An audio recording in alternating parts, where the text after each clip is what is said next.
All right, welcome to the 6 Secrets Psychological Success.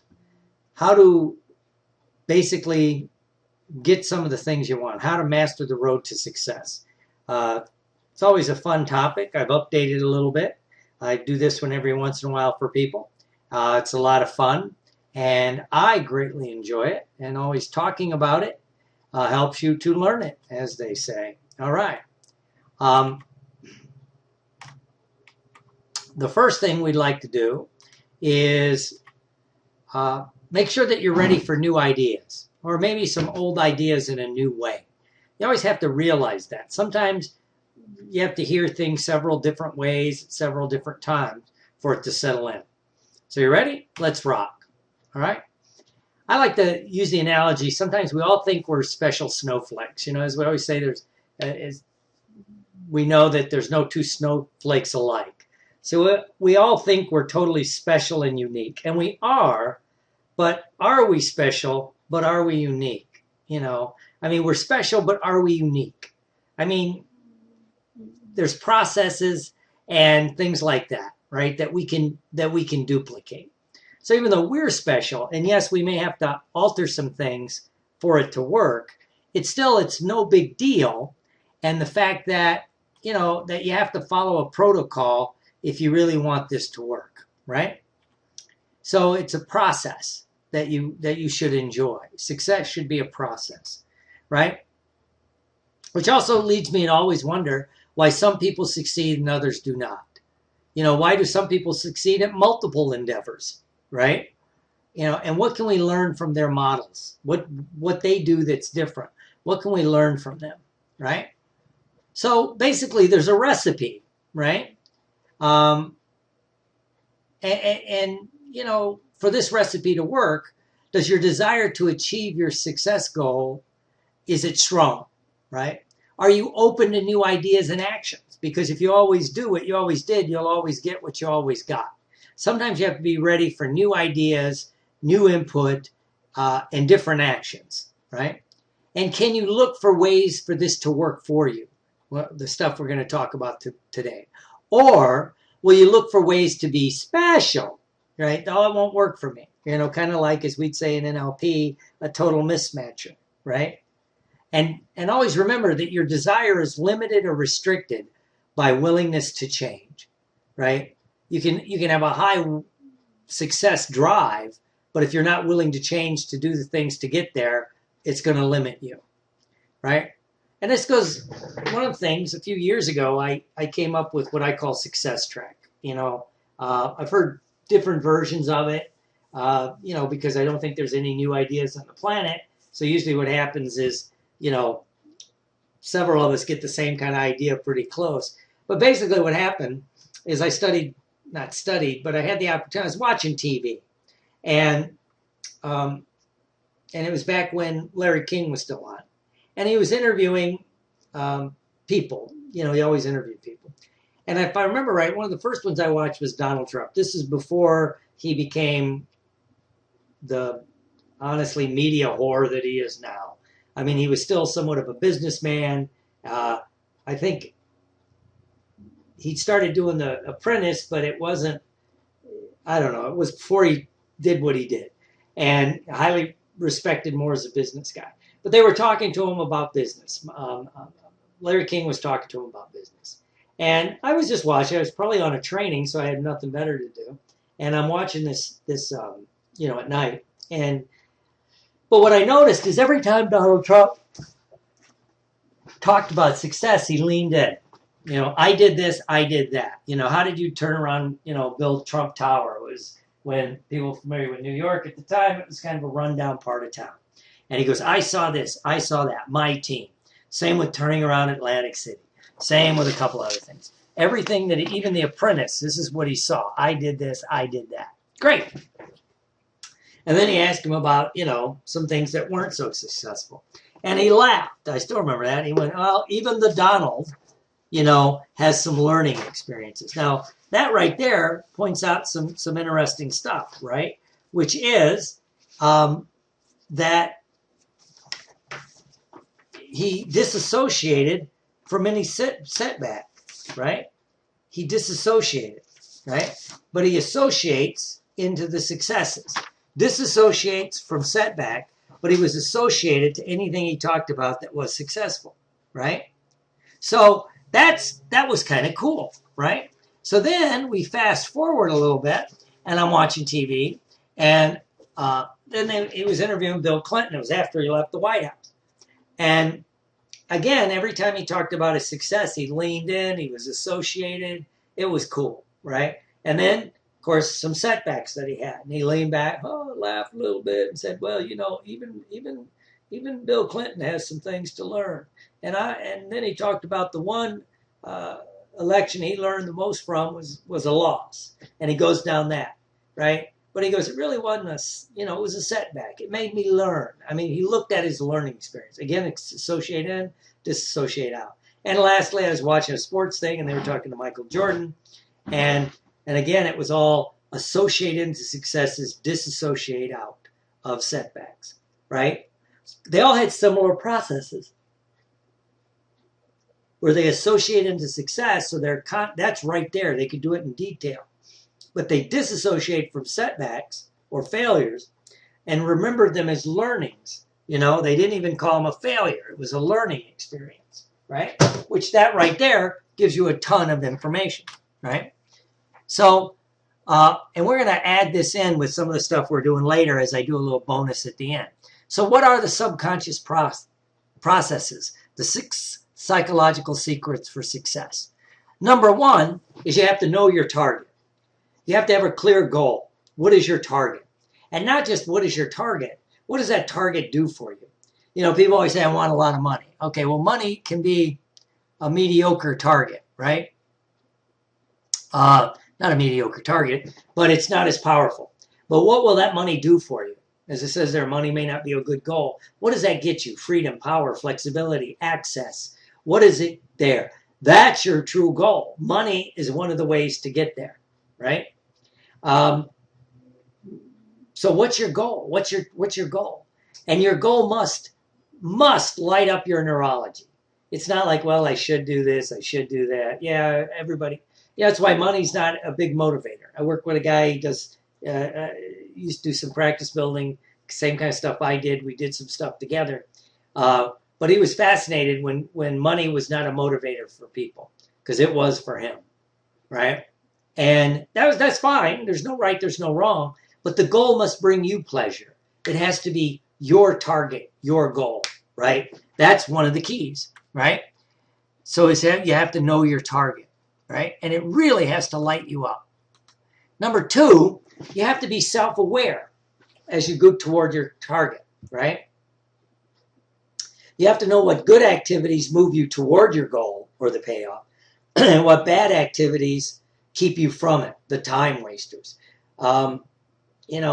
Because it's the good plus the bad plus the inner plus the outer.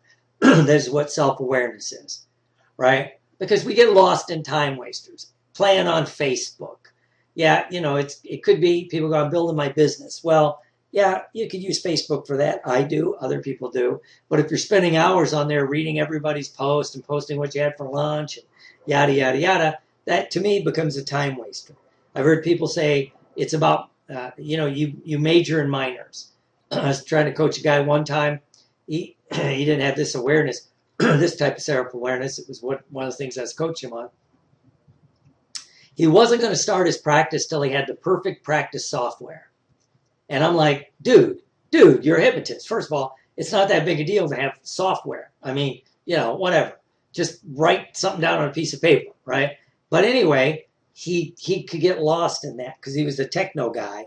And oh my God, right? So to me, you have to be aware of the bad. And you're going to do some of these. I read CNN. I like check the news. I follow the NFL. I know those are time wasters. I have to limit those.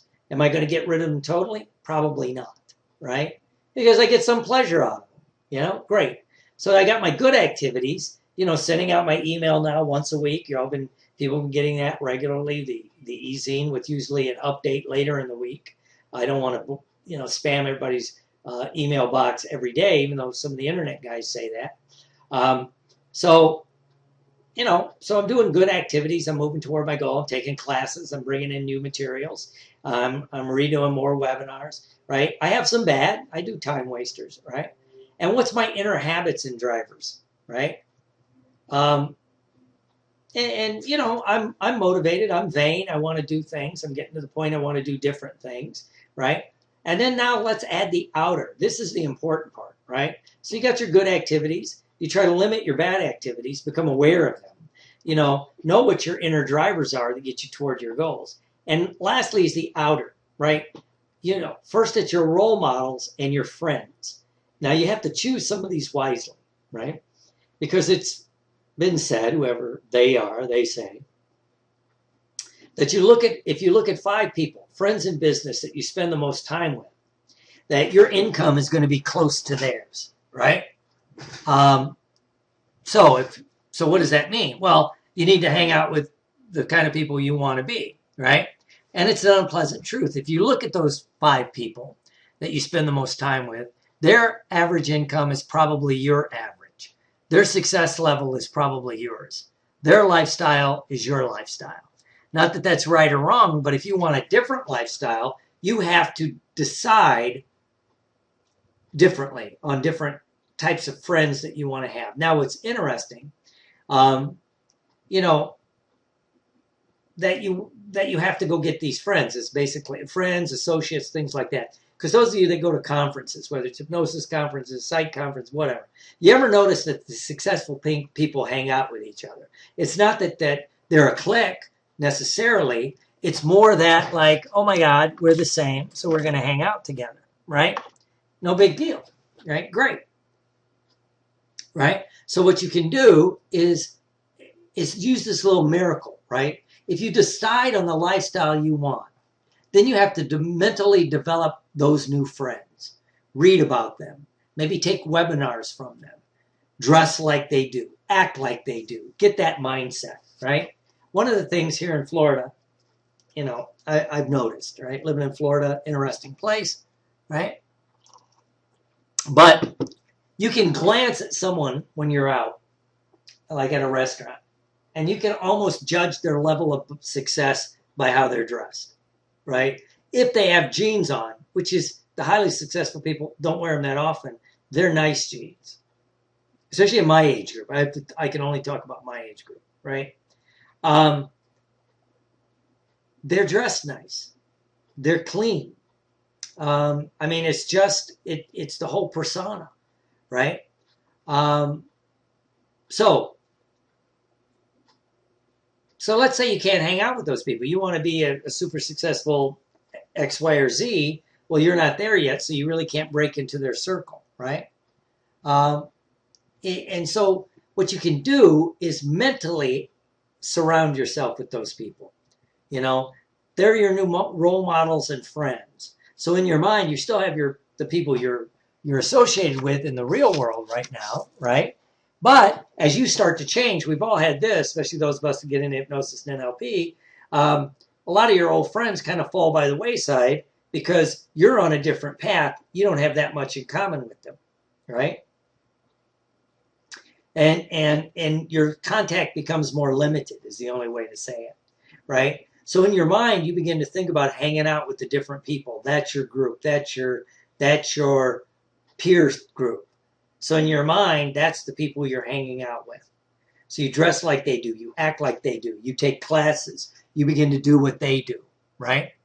One of the things I've been doing lately is, a lot of you know, my hobby is theater. And, I've been doing acting, been doing it for a long time. Well, I think I've decided I want to take it a little more serious, right? So what I've done, first of all, I got some friends that are professional actors, right? So I said, what are you guys doing? Well, they're taking these classes. I go, okay, I have to take these classes, right? They're acting classes. I get there, everybody is pretty much a professional in this group. So that alone is a little different, right? That alone is a little different. Cool. So I'm taking classes. Well, it's already started to shift my thinking, right? It's already started. Why? Because I'm thinking different. I'm hanging out with them, right? I'm thinking like an actor thinks when it comes to acting again. You know, professionals. There's a difference between professionals and amateurs. That's why going back to our conference analogy for the hypnotist and the NELPers, when you go to the conference, you see the people that really do it for a living are hanging out with those that really do it for a living. Not that the hobbyists aren't great. They're good. They do wonderful work. Some of them add a lot to our field, you know, and they spend a lot of money and they do a lot of things. But let's be honest, it's, you know, they're hobbyists. They're not the ones that do it, you know, 24/7 for a living, right? And so the ones that do just have a tendency to hang out with each other. So mentally, you'd want to hang out with those people, right? Whether you can or not. And when you're at the conference, kind of force yourself to hang out with them, right? And I admit it can be kind of stressful. You know, now that I'm doing the acting classes, it's like, I really have to up my game. You know, do I want to do this? Last night, I had a personal breakthrough. It kind of ties in with this. Afterwards, several of the people started conversations with me. I got to do a really nice scene, and so we started talking and sharing. And you know, I've been kind of quiet about what I do, and so it was kind of interesting. So now I got different mindset. Great. Now, so you hang out with them mentally. Now, what about self-awareness? Well, self-awareness is knowing what you're good at and what you suck at. That's it. I mean, to me, that's self-awareness. I'm good at creating things, writing products, getting stuff done like that. What do I suck at? I'm not a good detail person. I need someone to proofread my especially manuscripts and things like that, right? And so you can outsource, hire, or sometimes delete the things I'm not good at, right? You need to understand it, but don't waste a lot of effort on it, especially if you can outsource it. You know, I was talking to somebody about that, and they go, yeah, but I could save $100 by doing that myself. Well, how many hours does it take you? 3. Well, that's $33 an hour. If you're doing something else and you can make more money, you're already ahead of the game. Secondly, yeah, it might save you $100, and if you're making money, you can spend it, right? And also, it tells your subconscious mind something important. It's setting what your worth is, especially if what you suck at you do not enjoy, right? Good example would be like I'll self-disclose here also. You know, my wife loves cutting the grass and gardening and taking care of the yard. That's great. She'll take a day, go out and do it. The lights are up. She loves it. I hate it. It is not what I do. She's up north now. We've had some trauma in the family. Death. Her father passed away. She's up north helping take care of that and her mother and do some other things. Well, I'm looking at the yard. You know, this is Florida. Stuff grows all year round. I'm like, I got to find what's his name's phone number, hire him to come cut the grass and do the trees and do all that stuff. Because A, I suck at it, and B, I don't like doing it, right? And my time is more valuable. I'd rather go do something I enjoy, right? Now, if I enjoyed it like my wife, that's different. But so you need to learn to be good enough at it, you know, if you need to. But if you can, and this is the great thing about moving up the success chain, you can outsource stuff, right? And there's wonderful ways to outsource all kinds of stuff. Great, right? So now, what's the third trip of our secret to success? One is daily activities. You need to do 3 things that move you toward your goal. Now, 3 things that you can do in 30 minutes or so that move you toward your goal today. You know, whether it's read an article online, you know, contact someone, something short, but 3 things that you can actually get through. I know people make these long to-do lists. That will drive you crazy. Just 3 things that you can knock out in 30 minutes or less that moves you toward your goal, right? Do a webinar, take a webinar, whatever it happens to be, right? Like I say, read an article, do some research, but it's short. And then one thing long-term that you can spend a few minutes on, right? That's it. If you do that, you're constantly moving toward your goal. You're keeping it fresh. And it's small incremental steps, right? And, you know, keep it simple. Now, as you do this, remember, normal tasks don't count toward a big goal, like seeing clients, returning calls, things like that. And never take more than a minute or so to make the list that you're going to do that day. If you're given that much thought, that becomes too much work. What's 3 things I can do today, right, that moves me toward my goals, right? Well, today was easy. I got 2 webinars. I answered some emails. I'm going to start putting together, and one I'll upload the 2 things, this up to YouTube, send out a blast. That'll be for tomorrow on this, this webinar and some other things, right? So normal task. I got some phone calls I have to make, things like that. That doesn't count. So you want to keep it simple because your brain understands small incremental steps, right? Then the 4th secret to success is you have to challenge yourself. You need to do something new and challenging. I've read a lot of research, or I hallucinate that I read the research, but I read this, that if you do something challenging that's unrelated to your career, and you maybe later find ways to tie it in, it stimulates you because it stretches your brain. Einstein played music, right? A lot of the really deep thinkers were musicians or artists, right? Because it's stretching your brains. It's growing new neurological connections. When you talk to some of the super high achievers, they have multiple interests that they do, right? Because it builds more passion. And what passion does is it spills over, right? I noticed when I got back into acting and I was talking to our research guy, Captain Schilling, and, he's got a lot of interests. But one of the things that he said what hypnosis did for him when he really started studying 20 years ago, it reignited his passion for other things, and kept his other career moving, things like that, because passion leads over into other. Passionate people are passionate. And it's easy to lose your passion. It's what happens when you get, you hit that point of a career, you want to say, where you're good at what you do. Yes, you can always get better, but you're pretty good at what you do. So you may not have to study it much more. You keep studying it, but you get kind of right? That's what happens. It's why you see trainers get kind of I went through this. I've seen other people go through this, right? But you get a different passion. It spills back over, especially if you could kind of tie it into your career or use ways that your career or hypnosis and NLP is kind of easy, but it's fun. And it also keeps you humble. When you start doing something that you're new at, that's challenging to you, it keeps you humble, right? So when you take that class that's seemingly unrelated, it's like, man, I have a lot to learn. And then you go back and you get exposed to something in your normal field, hypnosis, NLP, or rate, whatever it is you do. Suddenly you go, wow, I have so much more to learn, right? So challenge yourself. And the biggest thing is it grows new neurological connections, right? And again, when you look at Einstein and music, of course, music is math, it's mathematical in nature. But anyway, it stretches the brain, right? And then you get caught up in that passion. And if you're working on something in your other life, sometimes that's how these things can bubble up. That'll just come out of your subconscious mind, right? Because again, you're stretching your brain and you're exercising it, right? Again, look at athletes. They lift weights even though they, they don't use brute strength and maybe what they do, right?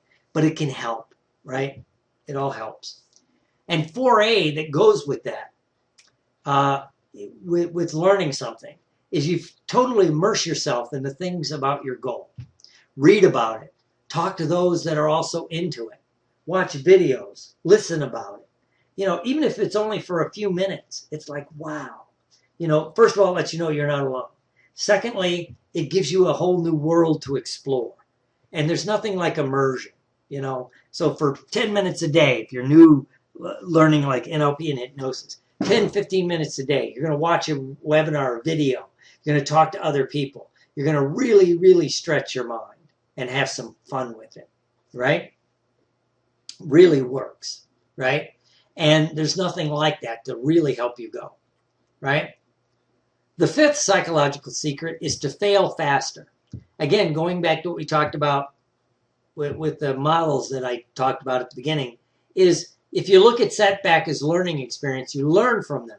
And as Milton Erickson said, there's no failure, only feedback, right? Okay, this didn't work. What did I learn from it? Move on, do the next thing, you know?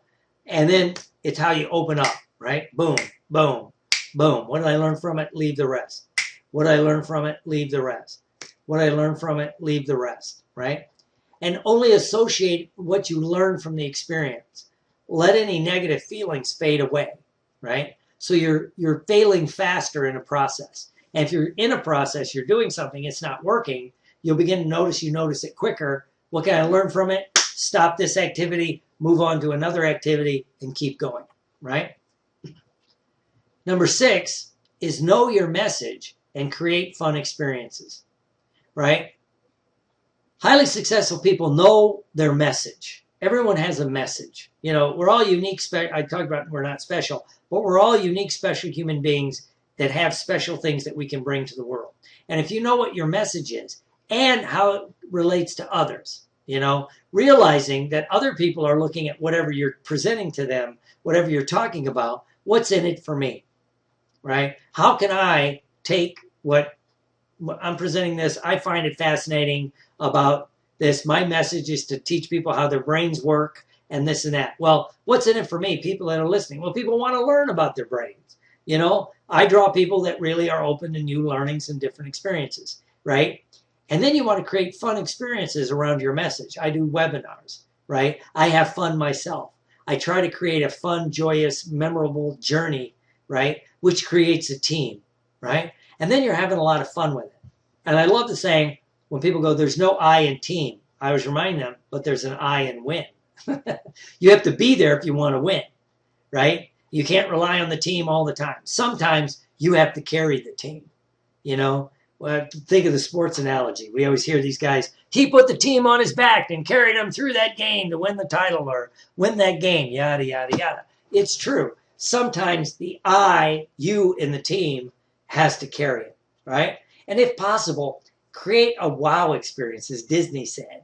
You know, he knew that when people walked in, he wanted them going, wow, right? That's what the cruise ships do. That's what this does. Why? People remember memorable experiences, right? So if it's fun, if it's outrageous, if you say really outrageous things and back them up, oh my God, people remember that. Man, well, I don't believe you said that, and that. You know, that you said you thought that person was an asshole. Well, it's because I thought they were an asshole, right? So what's the big deal about that? Well, who cares? You know, but it was memorable. It created a wow experience. You know, it was different than everybody else, right? So those are the 6 psychological message, right? And so let's do a couple of exercises, right? Success track and a new you. Think about that new you want to be. If you're on your path to success, what could you do to help you become even more successful? What could you do to help you become even more successful? I don't know. Let's look, right? But maybe it's do the things here, right? So we're going to do a success track and a new you, right? So now think of 3 big experiences you had in your life where you were successful, whatever they were. Pick one in business, one personal, and I always like to throw in one physical because we talk about mind, body, spirit, but a lot of people don't talk about their body. Maybe you did something athletic or you lost some weight, you did something, right? So let's do a little success track short version and a new you short version. Good. So think about this, a few things where you were very successful, right? First in business. What was a big business success? 1 or 2 big business successes. Just kind of get those in your mind. Now, think of a personal success, more like in a relationship or something like that. Great. Now, do you have a physical success you can relate to? Great. Great. Now what I want you to do is think about that new you, the you want to be, the successful person you truly want to be. Now, what kind of person does that person hang out with? Tony Robbins, Zig Ziglar. Well, he's gone now. But, you know, I mean, those groups. Who is that person hanging out with? Maybe at a conference, hanging out with, you know, the next level up from where you are. It's kind of like, you know, you don't dress for the job you have, you dress for the job you want, right? So how would that you dress? How would that you act, right? Great, great. So here's what I want you to do. Take a deep breath and close your eyes. Now with your eyes closed, if you're driving, of course, listening to this, maybe it's you're listening to the replay. Don't do it driving or when you need your attention. And what I'd like you to do is drift up out of yourself and drift back, back, back. Like you're being pulled up by balloons out of yourself and then back into your timeline. And think about that business success that you had. Step into it, see, hear, and feel it. Feel the success. Smell it, taste it, touch it. Make it bright and colorful. Stay associated with it. That's right. Now, as you drift up out of this experience, it's like you're attached with a bungee cord. So it's going to always be there at a moment's notice that you'll remember this big success and what you did to be successful. Now drift over to a relationship or a personal success that you had and settle into that. See it, hear it, feel it. That's right.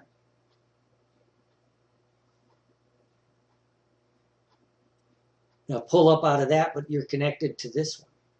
Now think of the physical success and settle into that. See, hear, and feel that. It's motivating. It's wonderful. Now as you drift up out of that, you're still connected, Now think about some learning experiences you had. Things didn't turn out right, business setback. But as you do, you stay above it, and all you remember is what you learned. Instantly, instantly, instantly. You cut any physical ties to it. You can only remember what you learned. The more you look for any physical reaction to that learning experience, the more you just remember what you learned. Same with a physical thing. Maybe it didn't turn out right, but you remember what you learned. There's no, oh, I was a loser or any of that. It's gone, gone, gone. You only remember what you learned. And same with a relationship. You only remember what you learned. There's no physiological feeling about it. Great, great. Now drift back to today. And it's like when you glance to your past, starting now and forever, all you think about is the successes you've had in the past. And yeah, you had some learning experiences. So when you look to the future, you know that, yeah, there are going to be learning experiences, but you're being pushed toward by all those successes from the past. So you're really motivated toward the future. Great. And now what I'd like you to do is think of this new you that you want to be. Looking the way you want to look, being the way you want to be. Notice the dressing, the way that you're dressed, the way that you're acting, the people you're hanging out with. Notice these new people you're hanging out with. That's right, your new peer group. Good. Now really associate into that. See it, hear it, feel it. Make it real. You're laughing, you're joking with these peer groups. They're talking to you. And as peers, they respect your opinion as you respect theirs. You may not agree with them on everything, but you can respect their opinion. And you can acknowledge they're good at what they're good at, even if it's not the way you would be good at it. Now that's true success. Great. Notice your bank account's bigger. Your emotional account's bigger. Physically, you're in better shape. Great.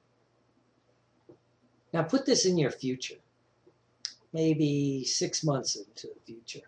You're already hanging out with those people, doing those things, accomplishing that success. Now, drift out of this experience, but stay connected to it by that another bungee cord. Now, as you come back toward today and settle in today, as you're listening to me now, you're being pulled toward this new future, even as this new future is being pulled toward you. You can't stop it. It's going to happen. It's a future memory. It just hasn't happened yet. Great. And again, you're being pushed by those old successes from the past, which is wonderful. Which is wonderful. Great. So you're more motivated than ever. And you know that it's going to happen. And now I'm going to count from 1 to 3 and bring you back. But you come back feeling fabulous. You come back feeling absolutely wonderful. Physically, mentally, emotionally, and spiritually. Good. Good. Good. Good. Great. See it, hear it, feel it. Now 1, coming on up. 2, drifting to the surface. 3, wide awake, clear-headed and refreshed. 4, opening your eyes. And 5, all the way up. Good. Now what I would like you to do is just let all of that settle in. And now you might want to become part of a team, right? You might want to become part of a team. Act today, because take action today toward your goal proves to your subconscious, unconscious mind that it's your true desire. Take a class, write a book, do something, right? And now is the time.